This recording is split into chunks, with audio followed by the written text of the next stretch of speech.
This video is brought to you by patreon.com/worsttake. Get access to exclusive live streams and Discord servers, on-screen shoutouts, and early access to some videos when you join now. Help make sure that we can continue to make content like this by supporting the Patreon. Links are in the description down below.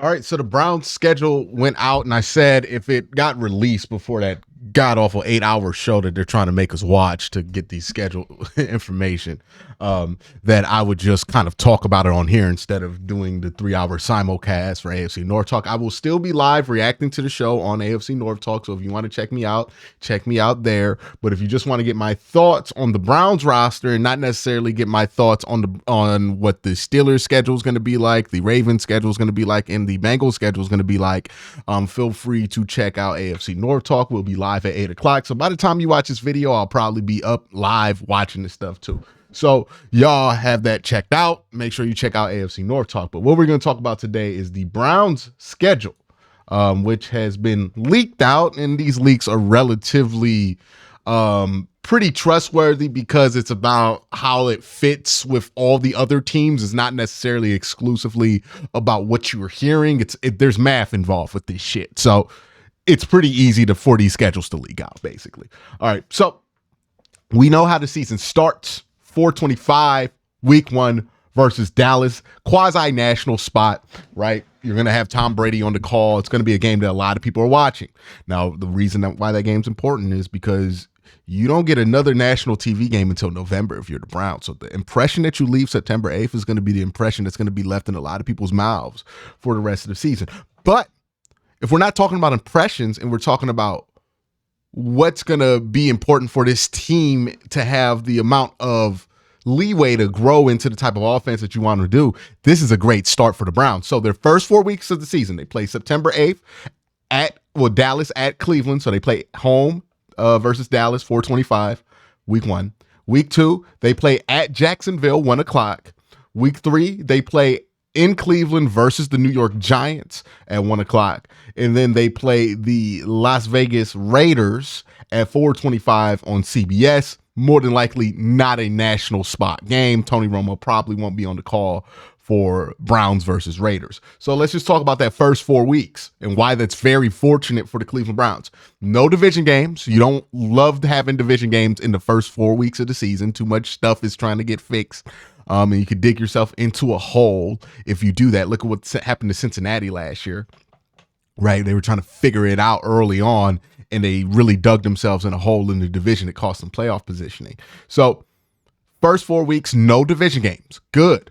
2 of these games are out of conference, even better. And your 2 in-conference games are games that we feel good about the Browns' chance to win. Now, this doesn't mean that you're guaranteed to win, but the Browns play at Jacksonville. You feel good about the Browns being able to beat the Jacksonville Jaguars. You're not slouches. They're a good team, but you feel good about the Browns' chance to beat them. And the same thing can be said for the Las Vegas Raiders, although it's a West Coast game, 425 start. Weird shit happens all the time, but you're fine with it. Then the next 2 games after that is at Washington at 1 o'clock and at Philadelphia at 1 o'clock. So your first 6 weeks of the season, 3 out of conference games, 2 non-divisional conference games with Jacksonville and just one, right? The Giants, Jacksonville and the Raiders, my bad. So 2 conference games, 4 non-conference games, which means, hey, if you make mistakes, if you start slow in the first 6 weeks of the season, being 3-3 at this point isn't going to be as impactful as if you were 3-3 with 2 division losses and a conference loss, right? If you get to 3-3 and those 3 losses might be out of conference, it's not as impactful as having those 3 losses be in conference. Also gives you some room to grow, right? Your division opponents are going to be the ones that are most familiar with you. So you don't want to play those teams super early when you're trying to change stuff on the offensive end like the Cleveland Browns are. The Browns won't play a division opponent until week 6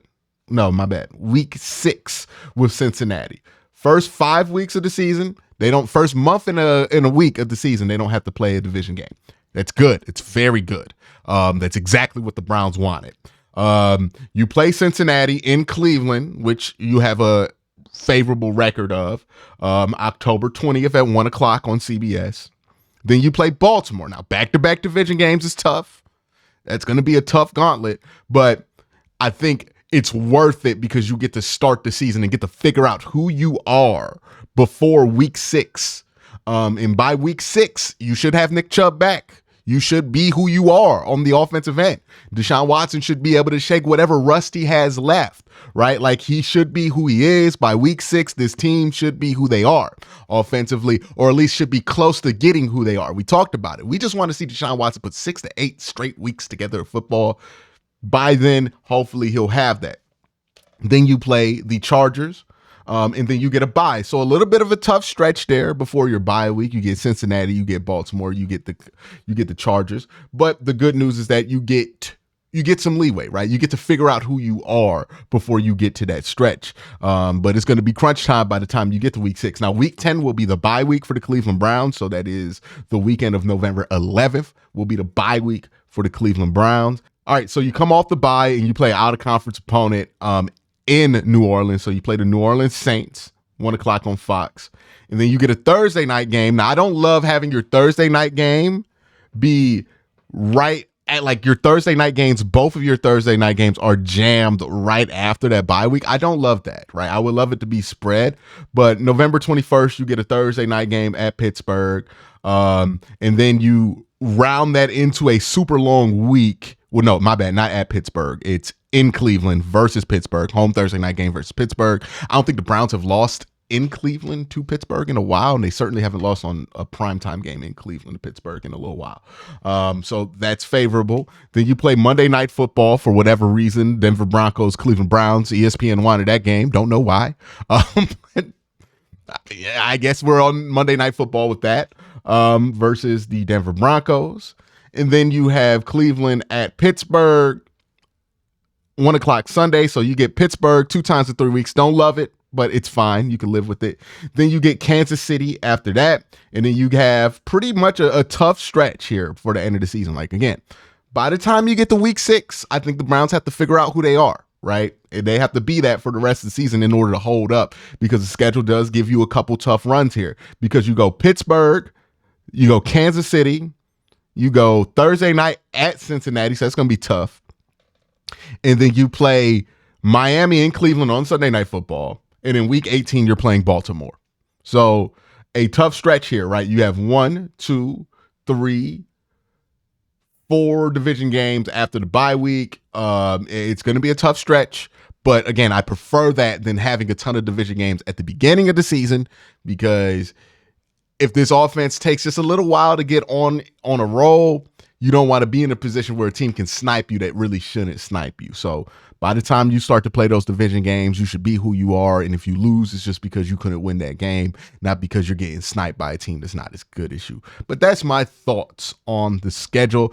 I will break this thing down more and do one of my favorite videos I like to do, which is my spoilers of the Cleveland Browns 2020 upcoming season, where I run through it and give score predictions and kind of run through what could be a possible narrative for the Cleveland Browns and what people are going to be talking about. But long story short, I think this schedule is pretty good for the Cleveland Browns, given that they're always going to have a tough schedule. That's just how playing in the AFC North works. Your schedule's just going to be tough when you have a division as tough as the Cleveland Browns have it. But I think it works out well. I like that you play a lot of your out-of-conference games early, so you have room for error. Those are games that you could lose, and they don't really affect tiebreakers that much when they're NFC games. Now, you want to win as many games as possible. It's the NFL, of course, but we know how wild cards break down, and usually this comes down to tiebreakers, AFC tiebreakers, and divisional tiebreakers, and those are the games that end up being a little bit more important. Now, that Jacksonville game, I do think is going to be important, because Jacksonville is a team that's going to be in the running for the wild card at the very least if you end up in that running, or a division winner. So you want to have the clear win over them. I think that will be important. I don't know where the Raiders are going to sit. I have no clue what to think of them.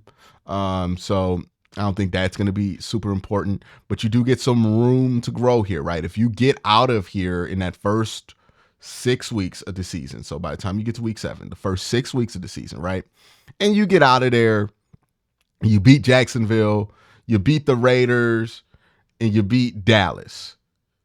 You could be 3-3 out that stretch and be relatively fine, like pretty fine for the rest of the season, as long as you play more consistent football after that. And it's a possibility, right? Like, I think Dallas is a beatable team for Cleveland. I think Jacksonville is a beatable team for Cleveland. I think New York is a beatable team for Cleveland. I definitely think the Raiders are a beatable team for Cleveland. I think the Commanders are a beatable team for Cleveland. I think Philadelphia is a beatable team for Cleveland. Ultimately, you're looking at 6 games. 3 of them you feel like the Browns have a reasonable chance to win, well, a more than reasonable chance to win. And 3 games you feel like the Browns have a good chance to win. 2 of them you feel like will be a significant challenge, with the Dallas Cowboys maybe, and most certainly with the Philadelphia Eagles. But, you know, I think the Browns will be able to come out that stretch looking fine. You do have some tough stretches in here, no doubt, right? Before the bye week, you play Philly, Cincinnati, Baltimore, and who knows what the Chargers are going to be like this year.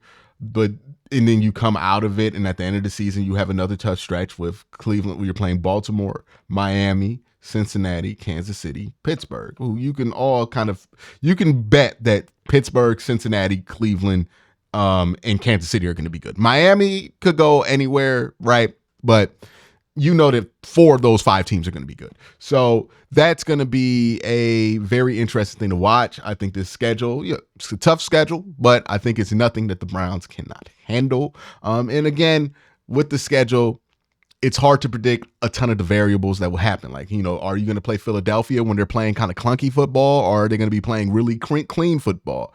By the time you get to Kansas City, are they going to be going through a lot because it's later in the season, right? And I think it's better that you play Kansas City later in the season, because who knows what they're going to be looking like at that point. You know what Kansas City would be if you played them in September. They're going to be exactly what they're supposed to be.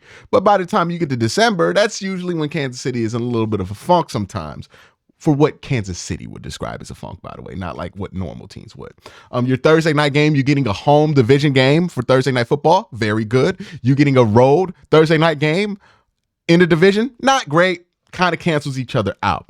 And like I said, if you're the Browns, some of these games, right? Kansas City is a game that could easily be flexed into a later slot. The Pittsburgh game is a game that could easily be flexed into a later spot. We'll see if that Sunday night game versus Miami stays and it flex into a later spot. But overall, I think the schedule's fine. Let me know what you guys think in the comment section down below. Y'all have a great day. Have an even better night. Peace.